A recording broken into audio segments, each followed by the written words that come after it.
Considering its impact, it's hard to believe the last Shrek movie came out well over a decade ago. Somehow, this iconic saga of films has avoided becoming some estranged, faded memory of the 2000s and actually managed to stay culturally relevant years later. What kept it going? Was it the endless memes, the spin-offs? Was it Al Pacino's phone case at a dinner party? It was a gift. It was a gift from my daughter. Whatever the reason, it's clear that something about the franchise resonates with us on a deep cultural level. So much so that the Library of Congress actually inducted the first Shrek film into the National Film Registry, an honor reserved only for films that prove to have a, quote, historical, cultural, or aesthetic significance. And in a lot of ways, it was rightly earned. Shrek was a clever, satirical jab at the last 60 years of fairy tale style animation, with a general appeal that managed to charm audiences young and old. That's what ultimately made the movie an instant classic, and unarguably a smash hit. Little did we know that DreamWorks would leverage this position with one of the most obnoxiously aggressive marketing campaigns of the last 50 years. For over a decade, DreamWorks would put Shrek on almost every product imaginable, and one way or another, we eventually all bought in. By Shrek 3, it was practically a part of everyday life. One day we all just rubbed our eyes and realized we were bathing with Shrek shampoo and eating green ketchup, and it wasn't even our fault. As part of their marketing efforts, DreamWorks had made it their sole initiative to have a tie-in product with almost every major brand on the planet. It was virtually unavoidable, and depending on where you were in the world, those product tie-ins could get very, very weird. So today, we're taking a break from the deep dives to look at some of the weirdest Shrek-themed products that DreamWorks ever licensed. Some good, some bad, and some deadly for some reason. And unsurprisingly, many of those products were snacks, primarily targeted towards children. In a lot of ways, the 2000s kind of felt like an Area 51-style testing grounds for children's food products.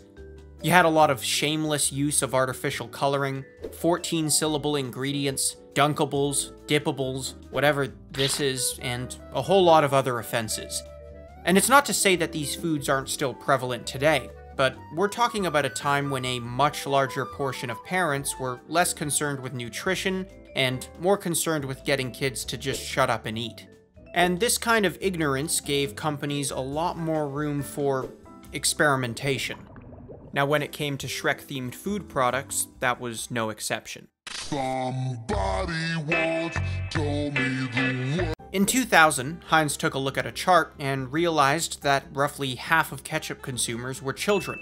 And since it takes a grown-up to realize that ketchup is a C-tier sauce at best, they inevitably tried to find more ways to appeal to kids. In their efforts, Heinz pushed their R&D department to the forefront of ketchup technology, re-engineering their formula to produce an artificially colored ketchup in a myriad of different colors. And it just so happened that a year later, the first Shrek movie came out. So, Heinz performed the intellectual equivalent of banging two rocks together and marketed their green ketchup as Shrek Ketchup. Shrek-up. And for those of us old enough to remember, Heinz colored ketchup was a total hit, making quite a respectable 6-year run from 2000 to 2006. Unfortunately, toward the end of the product's life cycle, parents were starting to get a little suspicious about the product's ingredients. And rightfully so.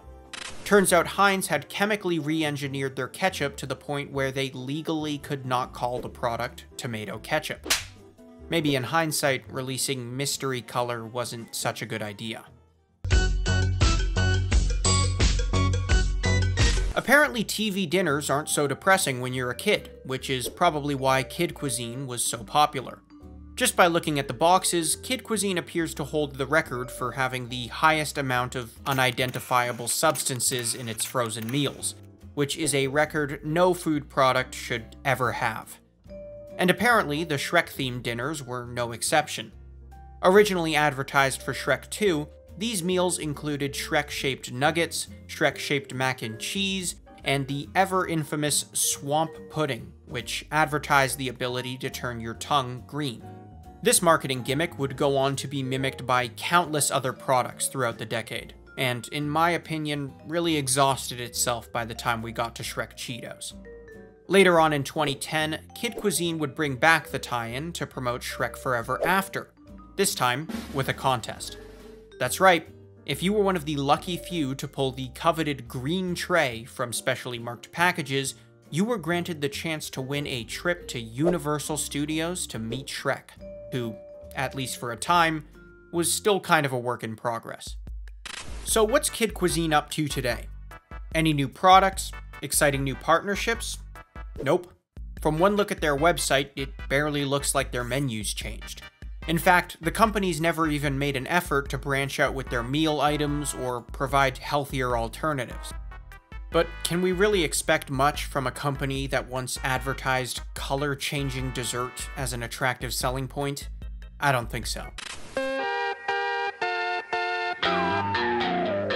For the entirety of the decade, Shrek's main marketing ploy was green-colored everything. Green ketchup, green tongues, green popcorn, green cream. It had kind of gotten out of hand. But when it came to this marketing tactic, no other product curdles the tongue more than Nesquik's limited edition swamp-flavored syrup. And no, that's not a joke. This Spanish label directly translates to swamp flavor, but apparently the actual taste was more akin to sour apple. From what I can tell, this product was widely sold throughout South America and Europe, but all I could really find were Eastern European commercials from 2004. So if you've ever wanted to hear a Hungarian voice actor literally moaning for swamp milk, well, look no further.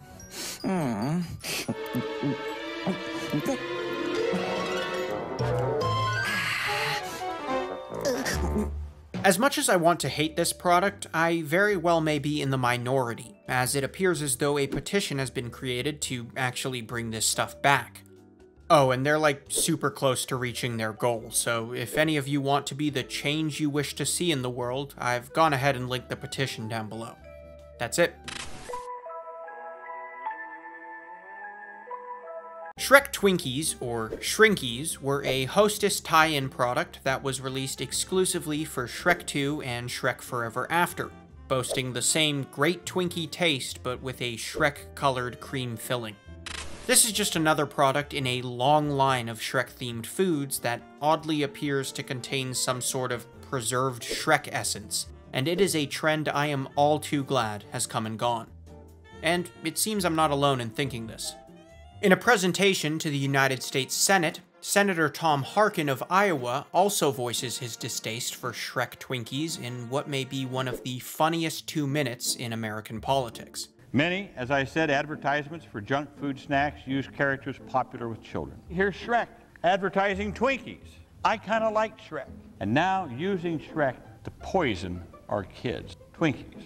Green Twinkies with a green filling in them. Nutritional value, 0. Shrek now becomes a bad guy. Kids see Shrek and they like Shrek. They saw the movie. Shrek has a powerful appeal to kids' minds. I kind of like Shrek. In order to promote Shrek 4 in 2010, McDonald's would offer Shrek-themed drinking glasses for $2 a piece alongside any order. The glasses featured all the characters we knew and loved. One for Donkey, Fiona, Shrek, and Puss in Boots. And strangely enough, this glass, yes, this specific glass, ended up costing McDonald's millions. Turns out, some of the designs on the glasses contained high traces of cadmium, a chemical that, in high enough concentration, is basically poison. And thanks to an overly informative article covering the controversy, I now know way too much about cadmium. Essentially, this chemical is commonly used as a pigment for coloring glassware, and is pivotal in producing the colors orange and yellow. This is where Puss in Boots comes in. Since the color of the character was primarily orange, the cup would end up wildly exceeding the FDA's pre-approved limit for cadmium. So McDonald's took the proactive approach and recalled every single glass. In an effort to round up as many as possible, the company offered to buy back customers' glasses for $3 each, and since they were originally sold for $2, consumers could actually turn a profit.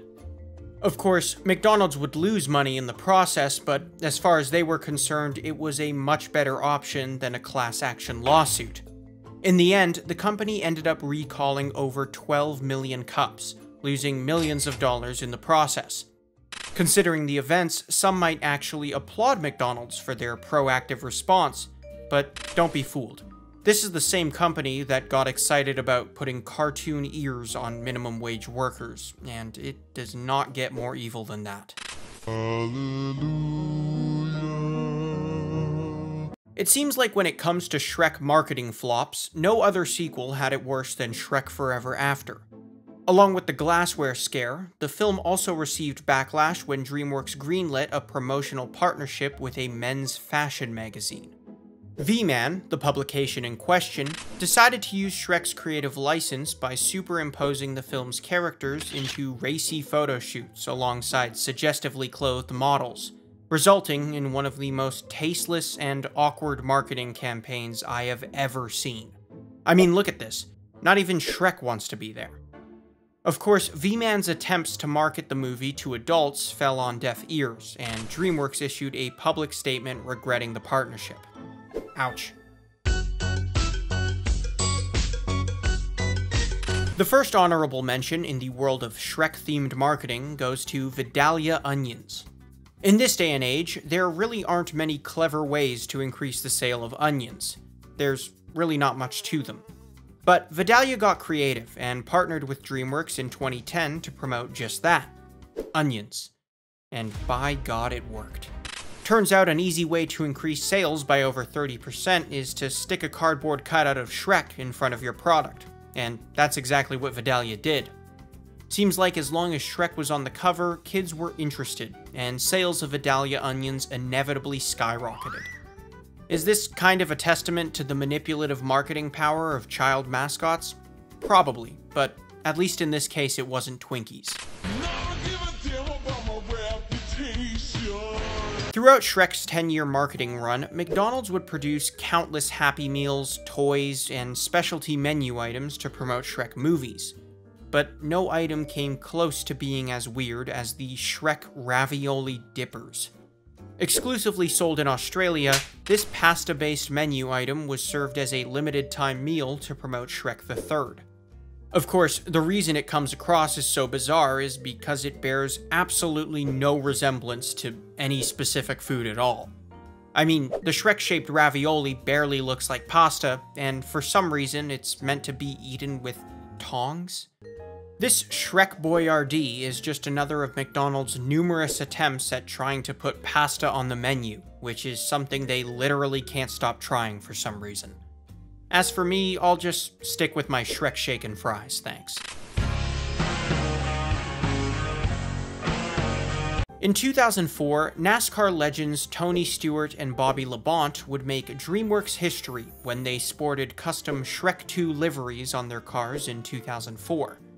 And while these paint schemes made impressive display pieces in die-cast form, nothing came quite as close to the legendary collectability of the action figures. That's right, these were actually made for some reason, and to this day the target demographic eludes me. But in a sport where sponsorships are practically ingrained into the lifeblood of the sport itself, it doesn't surprise me that people bought these things. I mean, this is the same organization that sold an entire night of racing to a children's movie. TNT Sports presents the SpongeBob SquarePants Movie 300. I think we can all agree that when it came to movie marketing, Shrek was an absolute force that was rivaled by very few films in terms of sheer marketing power. To this day, the level of cultural virality that the franchise still maintains is actually quite impressive, considering the last movie came out over a decade ago. And now, with rumors of a 5th Shrek installment finally in the works, there won't be much we can do when advertisers once again start seeing green. Thanks for watching.